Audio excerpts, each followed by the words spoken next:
I have today with me Dusanka. She is the Chief Information Officer of Ingleside. Dusanka, thank you so much for making time to talk to us today. Welcome. Hi, nice to be here. It's my pleasure to be here and interviewing with you. Thank you. So Dusanka, how about we start with you sharing with us a little bit about yourself, your career so far, all the way to being the CIO? Well, I graduated with a degree of electrical engineering way back when the computers were the size of a small room, and then slowly migrated to the other environments. I was working with nonprofits, for-profits, commercial companies, education companies back in Macedonia and here. I got involved with senior living in 2008, and it was a small startup where we started everything from the ground.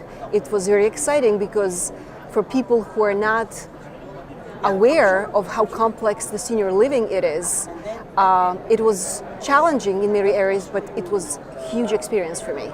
So then I was promoted to the position of the Chief Information Officer, and now we have a system of communities instead of being one site campus. Wow, that's an interesting journey. So tell us a little bit about Ingleside. What is the most exciting thing that you're working at Ingleside right now? Well, Ingleside is a system of senior living life plan communities, as they call them. We also have a foundation, developing business. We have a managing company, and we have a at-home business, home care business. So it grew from one site that was built more than 100 years old in Washington, D.C. It's now multi-site campus, multi-regional campus, as we have campuses in D.C., Maryland, and Virginia. The most challenging and most exciting, I would rather say, it is the building of two additions to the campus in D.C. and to the campus at Maryland. And the campus in Virginia, we are restructuring and remodeling for the needs of the 21st century and the baby boomer generation. On top of that, we worked on multiple projects, including analytics, providing better analytics and better data mining for our executive team particularly, but also that trickles down to the lower and lowest level of staff. So when you usually have multi-sites and then you have older applications, there is a lot of work involved in unifying IT systems and so on. So what's your view about consolidating across multiple applications and unifying for multi-site? Right, so when we started working on this, having individual systems obviously is an obstacle of efficient work. So that was our imperative, to integrate and interface all our systems. So it was not only on a network level, so systems talk to each other, but also on the highest level, application level, when we face challenges with partners, for example, when these disparate systems, they don't each talk to each other. And we are very advanced, would say, in what can be advanced in the senior living in an interoperability platform. So two of our campuses participate in the Health Information Exchange, which is state and regional health information exchange. So we are exchanging data with hospitals. However, there are a long way in front of us in really making these systems to work when there is no standards, when there are no foundational work being set up from others. So we're doing the best we can to make technology a utility for our staff instead of them seeing as an obstacle and addition to their workload. Well, that seems like a lot of work going on there. So there is obviously a lot of change in technology. There is, before you catch up, there is something new coming in. Mm-hmm. So from your standpoint, what are the top technology trends that are going to impact this industry, you think? Well, nonprofits are slow in adapting changes. That's something that we need to really work hard and change the culture.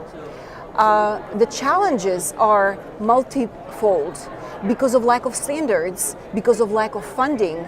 we are slow in adapting, but also we need to really invest in training and education, not only staff, but also our clients. With the age of breaches and HIPAA, now people are more aware of technology. With the development of mobile technology, they use it at home, so they wanted us to use it at work. So it's not the same when you use it at home and at work. So there's challenges with interoperability, with interfacing, with safety and security, accessibility. We have a clientele who has a lot of chronic diseases such as vision and hearing issues. So adapting our systems to provide access to these clients is also one of the opportunities. Yeah. So obviously you've been associated with CAST for quite some time now. So what impact has CAST had on your technology strategy? Well, CAST was very helpful in providing us foundational and research work that we don't have time to do, we don't have access to do.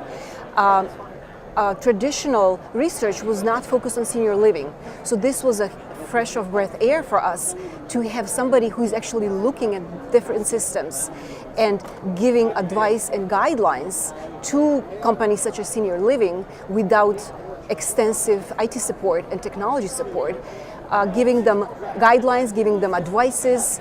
We are calling CAST when we have issues, when we, not only with issues, when we need some advice on which way to go. They are providing case studies for us so we can look at other experiences. They also give us access to technology that is not widely accessible, widely known. Access to partners. CAST has many providers on board, and that is an advantage to us because we don't have the time to do diligent research to make the right choices sometimes. So that's, I think, is the most benefit that we get from CAST. No, I agree. I think it also provides a lot of networking opportunities too. You're right. So obviously you've been very successful in your career. There are a lot of young people getting into this industry that would look to replicate your success. So what would be your advice to somebody that is getting into this industry and has the ambition and the desire to have the success that you have had? I think that as a technology providers in an organization, we get access to everything that is working or not working in the organization. So we have a view, a really deep view of the processes and systems.